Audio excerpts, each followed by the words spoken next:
Microsoft এক্সেলে অনেক সময় আমরা দেখি যে আমরা এখানে যেমন বেসিক উল্লেখ আছে, অর্থাৎ এখানে আমরা প্রত্যেকের বেতনটা বসিয়েছি। আমি চাচ্ছি যে আমাদের প্রত্যেকটা সংখ্যার উপরে টাকা কথাটা চলে আসবে, অর্থাৎ টিকে অথবা টাকা অথবা সংখ্যার আগে হোক বা পরে হোক আমাদের টাকা মুদ্রার চিহ্ন হিসেবে টাকা কথাটা উল্লেখ থাকতে হবে। কিন্তু আমাদের এক্সেলে টাকা কথাটা বিভিন্ন দেশের মুদ্রার চিহ্ন আসলেও টাকার চিহ্নটা আসে না। যেমন আমি যদি চাই এখানে আমরা যদি কোনো টাকার চিহ্ন মুদ্রা কারেন্সি বা মুদ্রার চিহ্নটা অ্যাড করতে চাই, তখন আমরা কলামের উপর সিলেক্ট করে সিলেক্ট করে এখানে যাই, যাওয়ার পর এখানে আমাদের কি আছে কারেন্সি যদি দিই তাহলে আমাদের এখানে ডলার চিহ্ন চলে আসবে।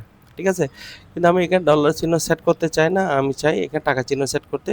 সেজন্য আমরা এখানে এসে এই জায়গায় আসি, আমরা এই কারেন্সিতে না গিয়ে ডাইরেক্টলি সরাসরি এখানে কারেন্সিতে না গিয়ে আমরা মোর নাম্বার ফরম্যাটে আসবো।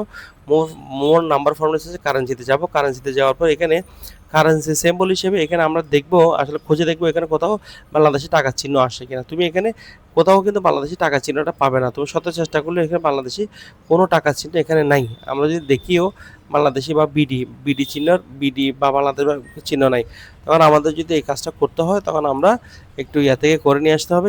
কীভাবে, যেমন আমরা এখান থেকে যেহেতু টাকা চিহ্ন নাই, এখানে কীভাবে টাকা চিহ্নটা অ্যাড করব, আমি ক্যান্সেল করে দিব।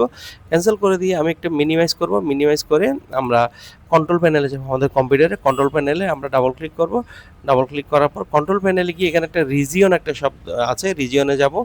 রিজিয়নে যাওয়ার পর আমার এখানে কি আছে, এখানে এই জায়গায় এডিশনাল সেটিং আছে, এই যে এডিশনাল সেটিংয়ে যাওয়ার পর আমরা এখানে যেটা দেবো কারেন্সিতে গিয়ে আমরা কারেন্সি সিম্বল হিসেবে এখানে টিকে কথাটা উল্লেখ করব। টিকে টাকা বা টিকে আমি যেভাবে দিতে চাই ঠিক সেভাবে টাইপ করে দিব।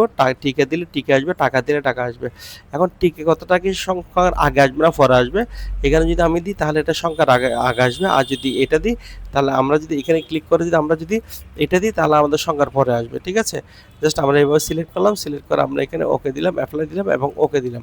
ওকে দেওয়ার পর এখানে অ্যাপ্লাই দিলাম এবং এখানে ওকে দিলাম। ওকে দেওয়ার পর আমরা আমাদের যখন এক্সেল ফরম্যাটে আসবো তখন এখানে এই জায়গায় এখন তো এখানে সিলেক্ট করা আছে। এখন যদি আমরা এইভাবে সিলেক্ট করি, সিলেক্ট করার পর এখানে গিয়ে যদি আমরা কারেন্সি সিম্বল হিসেবে কারেন্সি বা এখানে যাই, মোর নাম্বার ফরম্যাটে যাই, মোর ফরম্যাটে কারেন্সিতে যাব। কারেন্সিতে গিয়ে এখানে এই যে টিকি কথাটা কিন্তু অলরেডি চলে আসছে, এবং এখানে গিয়ে যখন আমরা ওকে দিব তাহলে প্রত্যেকটা সংখ্যার পর আমাদের টিকি কথাটা কী হবে, এখানে চলে আসবে। ঠিক আছে, এভাবে আমাদের অটোমেটিক চলে আসবে।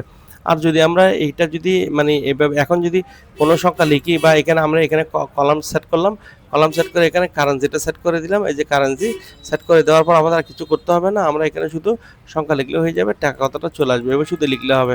এভাবে আমাদের টাকা কথাটা অটোমেটিকলি কী হবে, এখানে চলে আসবে। এই যে ঠিক কথাটা চলে আসছে। Okay fine. আর যদি টাকা কথাটা কখনো স্থায়ীভাবে মুছে ফেলতে চাই তাহলে আমাকে কন্ট্রোল প্যানেলে যেতে হবে। কন্ট্রোল প্যানেলে গিয়ে রিজিয়নে যেতে হবে। রিজিয়নে যাওয়ার পর আমরা যেখান থেকে আসবো এডিশনাল সেটিং আসবো, এডিশনাল সেটিংয়ে এসে কারেন্সিতে আসবো, কারেন্সি এখানে রিসেট করে দেবো। রিসেট করে দিলে আমাদের সবগুলো আবার আগের মতো হয়ে যাবে। ওকে ফাইন, এটাই ছিল আমাদের আজকের, অর্থাৎ কীভাবে টাকা কারেন্সি সেট করতে হয় ওইটাই।